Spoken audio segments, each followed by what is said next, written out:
What to do in an emergency. Learn what to do before, during and after an emergency and who does what in an emergency situation. Before an emergency. When it comes to emergency preparedness and emergency management, we all have a role to play. You should be prepared to take care of yourself and your family for a minimum of 72 hours during an emergency. You should also understand the basic principles of first aid and safety. Every disaster is a local disaster. Different levels of organizations respond progressively as an emergency escalates and their resources are needed. The first ones to respond are closest to the emergency. Local fire, police, paramedic, and search and rescue teams are normally the first to respond to an emergency. They are responsible for managing most local emergencies as part of the municipal emergency plan. Find out more about the emergency plan in your area by contacting your emergency management organization, EMO. There are several non-profit, non-government organizations, NGOs, that play very important roles in emergency management, including disaster prevention/mitigation, preparedness, response and recovery.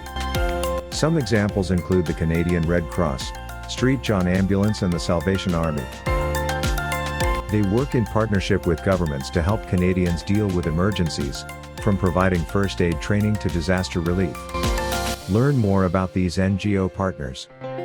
Every province and territory has an emergency management organization, EMO, which manages large-scale emergencies and provides assistance to municipal or community response teams as required.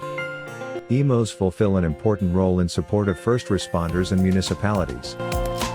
Federal departments and agencies support provincial or territorial EMOs as requested. They also manage emergencies that involve areas of federal jurisdiction, such as nuclear safety, national defense and border security.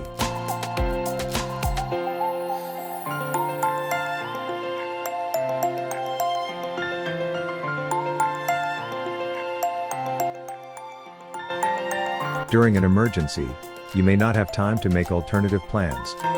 You may also not be aware of who to listen to for instructions. That's why it is important to know who to call and what to do under different circumstances. When to call 911, where available. Report a fire. Save a life. For non-emergency calls, use the 7 or 10-digit numbers listed in your local phone book for police, fire and paramedic services. In case of a major emergency, follow your emergency plan. Get your emergency kit.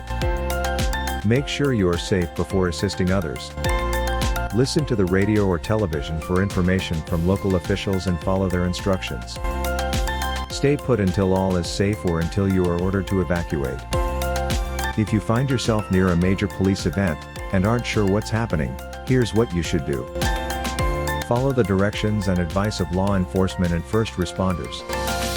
For your own safety, do not approach the area and unless you are advised by police to shelter in place, move away from and avoid the area where the situation is ongoing. Try to limit the use of your cell phone to reduce the burden on the telecommunications network. Avoid posting pictures of law enforcement activities on social media, as it may provide sensitive information to potential criminals or endanger first responders. In the case of road closures, expect delays for your commute or find an alternative mode or route for transportation.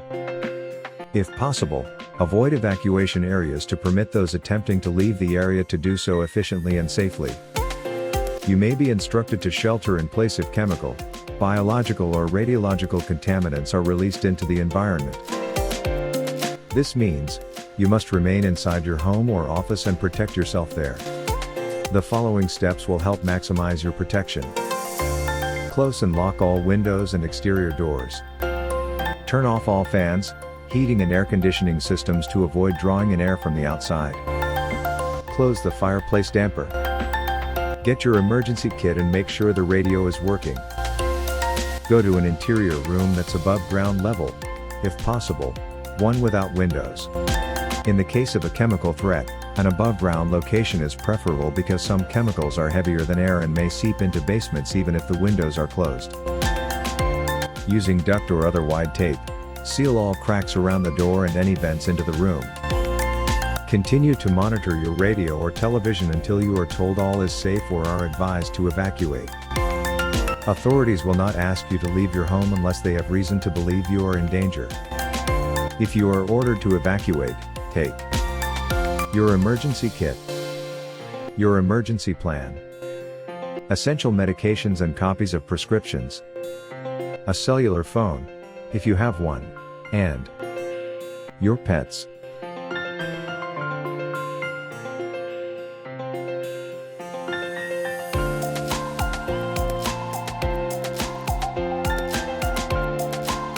Pets are not allowed in some emergency shelters, so plan in advance for a pet-friendly location. Shut off water and electricity if officials tell you to. Leave natural gas service on, unless officials tell you to turn it off. If you turn off the gas company has to reconnect it. In a major emergency, it could take weeks for a professional to respond. You would be without gas for heating and cooking. Lock your home. If you have time, call or email your out-of-town contact. Tell them where you are going and when you expect to arrive. Once you are safe, let them know. Tell them if any family members have become separated. Leave a note telling others when you left and where you are going.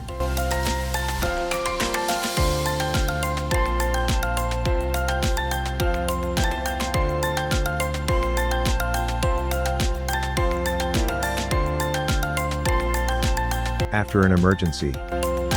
These are general instructions that apply to many emergencies, but not every situation is the same. These tips can also apply during an emergency. Also, please read the sections on specific disasters. Try to stay calm. Check yourself and others for injuries. Give first aid to people who are injured or trapped. Take care of life-threatening situations first. Get help if necessary. Check on neighbors, especially the elderly or people with disabilities. Confine or secure pets. Use the battery-operated radio from your emergency kit to listen for information and instructions.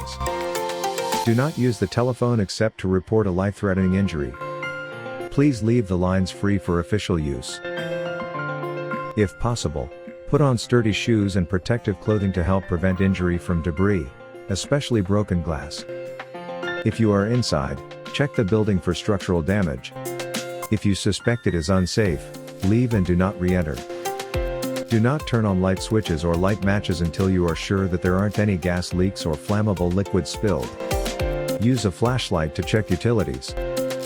Do not shut off utilities unless they are damaged, leaking, a gas leak smells like rotten eggs, or if there is a fire.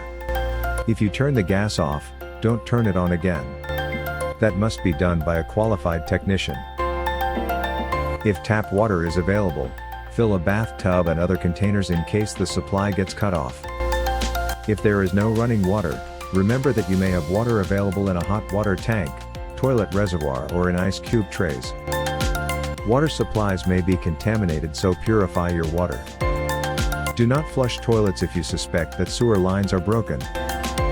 If you are in a high-rise building, do not use the elevator in case of power outage. If you are in an elevator, push every floor button and get out as soon as possible.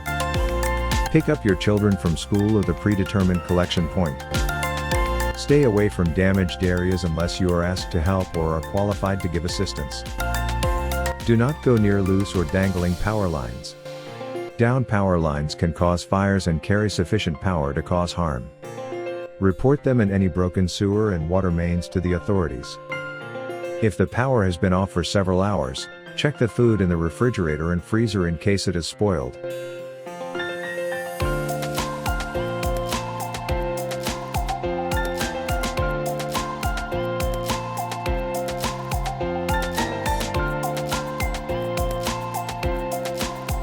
For more information, subscribe to Canada Sans Frontière. Ask your questions in the comment section, and we'll get back to you.